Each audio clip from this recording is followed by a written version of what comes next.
Hey everybody, it's Master Gallengeist here, bringing you my review of the latest episode of Supernatural, Mint Condition, and I really like this episode. It was just so nice to kind of go to a Monster of the Week kind of episode to just kind of palate cleanse from what we've been going through the first couple episodes, and it's really strange because it's very well done and well written, and even though we had to deal with everything that's been coming before, it was just a nicely paced, nicely well done Halloween Supernatural episode that just so happened to come out like the day after Halloween. But we get into it, and we see that Dean has just been sitting in his room, kind of recuperating, but also avoiding people because of all the people that are all around in the bunker, and he's just been watching scary movies and everything, amping himself up for Halloween and all that. Specifically, this certain kind of horror movie like All Saints Day, and it's their kind of version of like, I Know What You Did Last Summer, Jason, Michael Myers kind of dude with the Hatchet Man. And I really liked how they just delved into that and really made it part of the episode where we actually see different kind of movies in this series and the kills going along with it, and just seeing the lore of this kind of fake movie just take such prominence in this episode and actually be used pretty well. We get a very horror movie supernatural episode that really works. Strangely enough, save for the whole premise that goes with the whole supernatural episode, nobody really dies. It's kind of strange. Like, we get the opening and nobody dies. It's really kind of just a weird occurrence that happens. But we get into it and we see that this dude is working in this comic shop and they've gotten their new shipment and everything, and he sees this Panthro figures. Oh yeah, Panthro. And he decides to take it with him. Of course, his boss calls and is like, oh yeah, make sure you lock up real well and everything. We've got to make sure the store does well and stop being a dick to the customers, because this is one dude said you couldn't beat up Superman. He's like, I totally beat up Superman with kryptonite gloves and everything. And it's just, oh god, yeah, you don't want to go off that ham on your customers. There's some ribbing that happens, but just be like, holy shit, calm down. But he goes off, he is yelling at somebody on the phone, and then we see that the Panthro figure starts moving by itself. And he's like, oh, what the hell's going on with that? And then he gets attacked by the Panthro doll. Well, action figure. We then switch over, we see Dean doing his stuff in his room, Sam coming in to kind of try and cheer him up, say, hey, we got this thing, somebody got attacked by a action figure. What? And he's like, scroll through it, and it becomes this huge thing. Dude, Panthro? Thundercats. And of course Dean would be in the Thundercats. I'm like, yes. Okay. So I'm like, alright, yeah, totally. Let's go check this out. So they go and they start trying to investigate what's going on, posing as insurance people. They get into the comic book shop and they see that there's this giant life-size statue of the Hatchet Man, and Dean's like, oh yeah, cool. While also commenting that the woman who's the pretty much boss of the place is kind of split between two ways, because we learn later on that there was this guy, Jordan, that had owned this shop, but had passed away and had left it to two of his employees. And Stuart, the guy who had taken the Panthro doll, had been fired from there twice, and there's some feelings there. But they're trying to talk to her to get information on where Stuart is. Of course, Dean is commenting how much she's is like Sam, and then Sam comments how the other dude is like Dean, got lollipops and everything. They're really into the All Saints Day thing. He's like, hey, push the buttons, and Dean's just kind of geeking out over it. It's like, it was very refreshing to see Dean in a more kind of lighthearted approach, even though it's Halloween, blood, guts, and gore kind of stuff. That's his element and what he geeks out over. We had also seen in this shop that they had the Red Hood statue, and Sam was motioning towards that, and that works out pretty well because Jensen Ackles had played the Red Hood in a Batman animated movie, and he'd also dressed up as the Red Hood for this Halloween as well. So I was like, oh, that's some pretty good nods there. So I find out that Stuart had been kicked out of his one place and was staying with his mom. So they go, They get in there. It's funny seeing them kind of like trying to get information. Well, not trying to get information from the mom, but they're like, okay, we just need to talk to your son. And then the mom kind of leaves from the room, and Sam's like, why are we drinking this apple cider? He's like, dude, she offered. I'm like, yeah. So we hear the dude screaming downstairs, and he comes upstairs, and I'm like, what the hell are you guys here for? And they're going, what's going on down there? And he's like, Fortnite and everything. Yeah, okay, I can hear their rage for that. But, they're trying to talk to him about what happened. He goes, no, I just made it up. Doesn't matter. No, just leave it and drop it and just get out of here. So they kind of go, they're just staking out because they're assuming that it's probably some kind of witch because they were just going to stake it out until both Stuart and his mother left and then just search for Hexbacks. And they're kind of sitting in the car. Dean's kind of geeking out about Halloween and all that, but Sam's not really having it. He's like, dude, what the hell's going on? But he brings up why Stuart would say that the doll didn't attack him as he's being roasted online for it. But the mother then leaves. They kind of sit, and the way they got down in the car was pretty funny. She drives by, and they're like, okay, now we're just going to wait for him. But then, of course, Stuart runs out. He's like all injured and everything. And they're like, oh, crap. Sam kind of stays back. Dean tries to go in, and he gets attacked pretty much by a flying sentient chainsaw. That happens to dig itself into a Texas Chainsaw Massacre poster. It's like, oh crap, okay, that ain't good. Oh crap, okay, that's not good.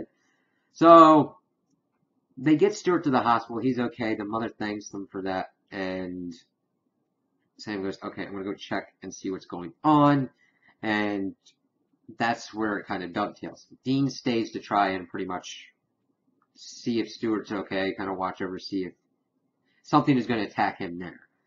Sam goes back into Stuart and his mother's house and sees that sees a picture that there's more people in there, and that's where we get the whole Jordan story. He's able to go to Samantha and get the whole lowdown, and that Stuart has been stealing, and it's mainly an impulse control thing, and that he'd been fired from the place twice, but of course Stuart is a friend of hers, so she keeps giving him the chances. This doesn't sit well with Jordan, and he'd been cremated and everything, and the shop's kind of his deal, so anything in there he could pretty much possess. And he decides to possess a Hatchet Man figure and locks Samantha and Sam in the comic book shop as he goes off to kill Stuart. Dean, of course, is bonding with the other guy because the other guy is Stuart's best friend. I mean, whenever he'd have it out with his dad, Stuart would let him crash at his place. So then they start bonding all over the All Saints Day franchise and all that, talking about all this stuff. And it was just kind of a cool, lighthearted moment before the whole horror movie bits kind of kick back in. They're talking about, like, the one guy's like, hospitals wouldn't be that empty at night. And he's like, and they would be. And it's funny because we see all these horror movie tropes and cliches playing out in such a funny fashion. Like, we see the Hatchet Man coming through. We've seen all this stuff going on in the movie. He's actually going for Stuart. He was almost going for the mother, but then his best friend gets the attention on him. He's running through. We see security guards watching the movie as well. I mean, like, this person's acting all stupid and everything, while the guy is doing everything that the person is doing in the movie, trying to get away from the Hatchet Man. It's just so well done and executed that it doesn't feel like, oh, we've been here before, we've done this thing. It was just funny and just generally well executed. So Sam and Samantha are figuring out their way to get out of the comic book shop. He tries to, like, throw something against the glass, but it's like, yeah, it's shatterproof. Samantha also gives us the detail that she has been taking money out of Stuart's checks to pay for the things that he's been taking, and that Jordan wouldn't be able to figure that out. We find out that the Hatchet Man possessed Jordan has taken the keys, so they essentially make a bomb with a Scooby-Doo lunch pail, nice nod there, and blow back the door, and are trying to run there. Dean, of course, goes into boss mode. He had told the best friend to stay in the salt circle as he was, like, going around, but of course we see the dude being chased by Hatchet Man. He eventually makes his way to the morgue, and he's like, I told you to stay in there. Of course, we get the Hatchet Man scare as he comes up off of the table, and we see Dean fighting him with all kinds of stuff in there, but Sam and Samantha are able to come in. They're able to get the keys off of the Hatchet Man and burn it, and it goes off, and I'm like, oh, okay, that worked pretty well. So it all worked out in the end. Nobody really died, but it was just a nice win for Dean. And he's saying that as they kind of leave, as they're driving away in the Impala. Going, I really kind of needed that win, and yeah, I'll try and do some stuff, try and get myself better. It's just he's never going to be able to let that go. And I liked the whole brother talk that we had at the end. Granted, it could sometimes fall into the same territory that we've been through over and over again, but it didn't feel that way this time. Granted, it still had that sameness kind of feel, but it felt like something had been achieved. Being like, okay, Sam's trying to help Dean through this. Dean acknowledges that and acknowledges that he's going to try and do better, and they're going to get out there because they had reached the point where they were in the win with Michael. They had nothing, so it was cool to just go off and do this scary movie kind of thing.